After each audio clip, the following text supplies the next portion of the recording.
Islamabad high court में बानी PTI का एक्स अकाउंट बंद करने की दरख्वास्त पर समाअत हुई है। पीटीआई की जानिब से तहरीरी जवाब इस्लामाबाद हाई कोर्ट में जमा नहीं हो सका। इस्लामाबाद हाई कोर्ट ने पीटीआई को जवाब जमा कराने का हुक्म दे दिया। इस पर हम बात करेंगे डॉन न्यूज़ के रिपोर्टर ताहिर नसीर से। ताहिर, क्या डिटेल्स हैं?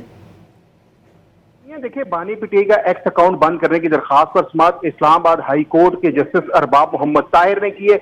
दौरान समाअत पीटीआई की जानिब से तहरीरी जवाब जमा न करवाया जा सका। अदालत ने बैरिस्टर गौर को बतौर चेयरमैन पीटीआई दोबारा नोटिस जारी कर दिया है। बानी की जानिब से खालिद यूसुफ चौधरी और मुर्तजा सूरी अदालत के सामने पेश हुए। अदालत ने जेल हुकाम को हदायत दी है कि जेल से कौन आया है, बुशरा बीबी केस में फैसला दिया है वो पढ़ लें। जस्टिस अरबाब मोहम्मद ताहिर ने यह भी रिमार्क दें कि एडवोकेट जनरल साहब से भी कहें हमारा फैसला पढ़ लें। अगर वो मुलाकातों का गलत इस्तेमाल करते हैं तो फिर क्या करना है, ये भी फैसले में बताया है। एनसीसीआई की जानिब से आइंदा अल्लाह अफसर अदालत पेश हुए। अदालत ने हिदायत की है, जो अदालत के में पीटीआई के वकील पेश हुए थे उनको हिदायत की है आइंदा समाअत के लिए सवालात फ्रेम करेंगे, आपने इनके जवाब देने हैं। आप बतौर रेगुलेटर क्या कर सकते हैं वो बताना है। जस्टिस अरबाब मोहम्मद ताहिर की पीटीआई को हिदायत की गई है। अदालत ने केस की मजीद समाअत 10 सितंबर तक के लिए मुलतवी कर दी है। केस की समाअत 10 सितंबर तक मुलतवी कर दी गई। ताहिर, बहुत शुक्रिया आपका।